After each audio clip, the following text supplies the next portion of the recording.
بسم اللہ الرحمن الرحیم۔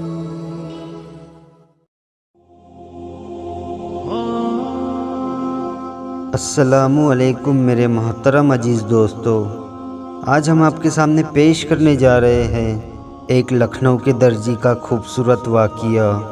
تو اس واقعے کو سمجھنے کے لیے ویڈیو کو اینڈ تک ضرور دیکھیں، اور آپ نے ابھی تک ہمارے چینل کو سبسکرائب نہیں کیا ہے تو اسے بھی سبسکرائب ضرور کر دیں اور ساتھ میں بیل آئیکن دبا دیں تاکہ ہر آنے والی نئی ویڈیو کی نوٹیفیکیشن آپ تک پہنچتی رہے۔ لکھنؤ کے بازار میں ایک غریب درزی کی دکان تھی جو ہر جنازے میں شرکت کے لیے اپنی دکان بند کر دیتا۔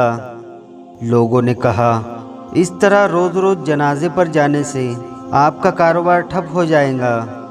اس درزی نے کہا، علماء سے سنا ہے جب کوئی آدمی کسی کے جنازے پر جاتا ہے تو کل کو اس کے جنازے پر بھی لوگوں کا ہجوم ہوگا۔ میں غریب ہوں اور نہ ہی زیادہ لوگ مجھے جانتے ہیں، تو میرے جنازے پر کون آئیں گا؟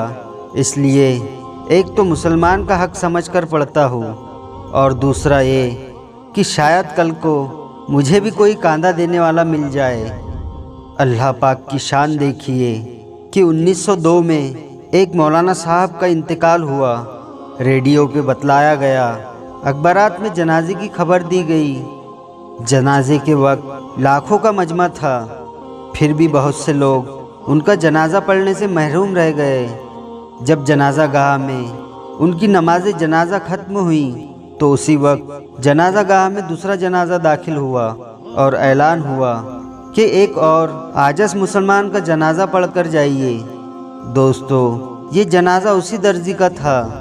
مولانا کے جنازے کے سب لوگ، بڑے بڑے اللہ والے، علماء اکرام، سب نے اس درزی کا جنازہ پڑھا، اور پہلے جنازے سے جو لوگ رہ گئے تھے وہ بھی اس میں شامل ہو گئے۔ اس غریب درزی کا جنازہ تو مولانا کے جنازے سے بھی بڑھ کر نکلا۔ اللہ پاک نے اس درزی کی بات پوری کر کے اس کی لاج رکھی۔ دوستو، کسی نے سچ ہی کہا ہے، آج تم کسی کا خیال کرو گے تو کل کو لوگ تمہارا خیال کریں گے۔ اللہ رب العزت سے یہی دعا ہے کہ سارے امت مسلمہ کے گناہوں کی بخشش اور ہدایت فرمائیں، اور ہم پر اپنی رحمتوں کا نزول فرمائیں۔ آمین ثم آمین۔ ویڈیو پسند آیا ہو تو لائک اور شیئر ضرور کریں۔